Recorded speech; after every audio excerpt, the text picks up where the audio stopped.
Hello, I'm Chris. This is Gross Models. Welcome to day 20 of the Advent Calendar book experience, The Escape Room. Let's have a look and see what we are dealing with today with chapter 20, Leon's Shadow. They stood there side by side, their eyes fixed on the tormented horizon, which the lighthouse beam swept from east to west with implacable regularity. The salty air entered through the cracks in the glass, seeping like an ancient memory between the folds of silence. The old man spoke, his tone weary and straightforward. I long believed that solitude would be a refuge, a shelter from the tumult of the world, from disappointments, departures, and silences. But it's an illusion, you know. It settles in gently and at first, like a cat on your lap. One Christmas you spend alone by choice, then another.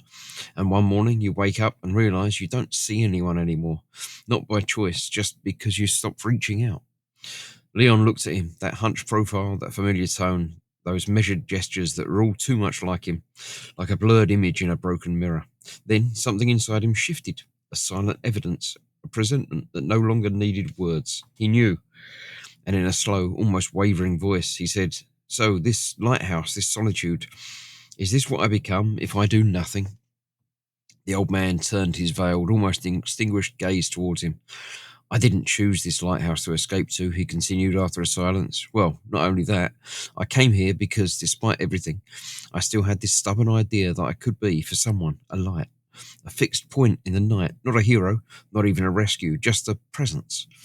But I waited too long, believed too long that there was still time." Silence enveloped him, broken only by the roar of wind and the distant cry of an unseen seagull.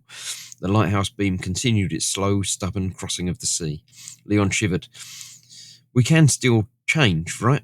he asked, not addressing anyone but himself. "Yes," the old man said, placing his hand on the young man's shoulder. "You can still be that light for your sister, for Amy, for her little ones. You can still say yes to the invitations, the calls, the messages you always put off. You can refuse this slow disappearance, because the day you realise it, the day you want to come back, it may already be too late. From the moment you make that decision, from this first refusal, little by little, you become a shadow of yourself." The wind howled against the window, and in the distance the sea roared.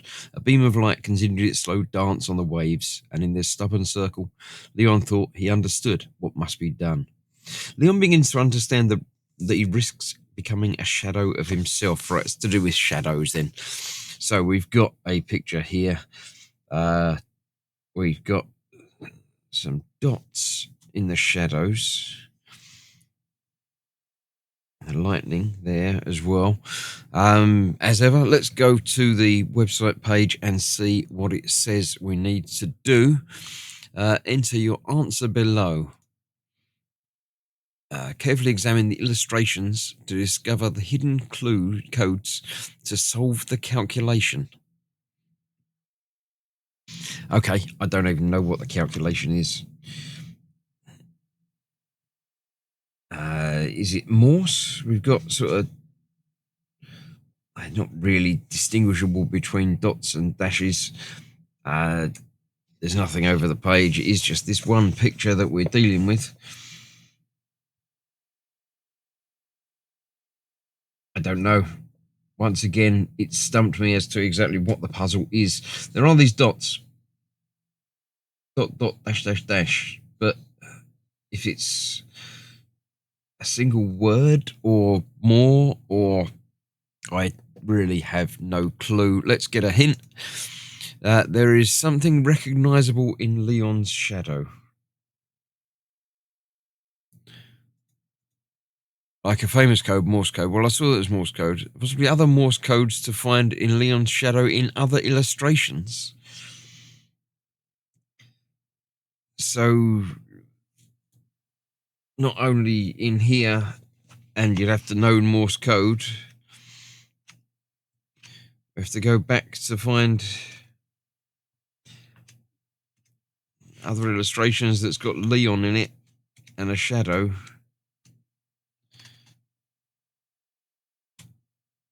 He's got a shadow there, but I can't see anything in it.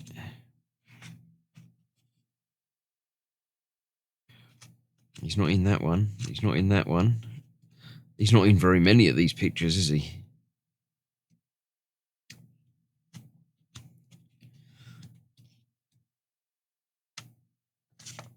There we go. There's some dots down there.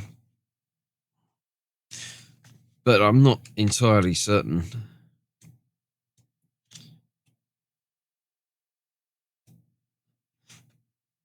I'm going to continue with another hint, because putting the Morse code in the order of the illustrations, you'll find a multiplication.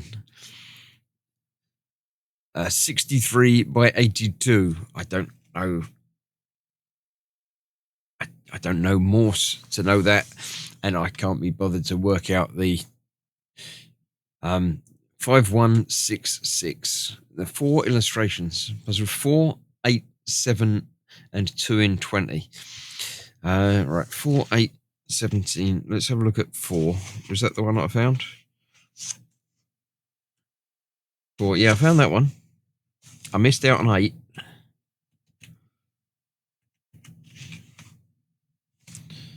Oh, yeah, there we go. Anyway, so 5166 is the answer to today's code. So let's go back to there. We'll put in 5166 and we shall validate that. Successfully found the 5 Morse codes hidden in the... Well, I didn't. I cheated. But there we go. So there we have another day completed. Still the 2 that weren't working. But that's all right. The story's what we're here for now, isn't it? We've got the last 4 days to go. So I'll see you tomorrow for the next one. Thanks for watching. Bye-bye for now.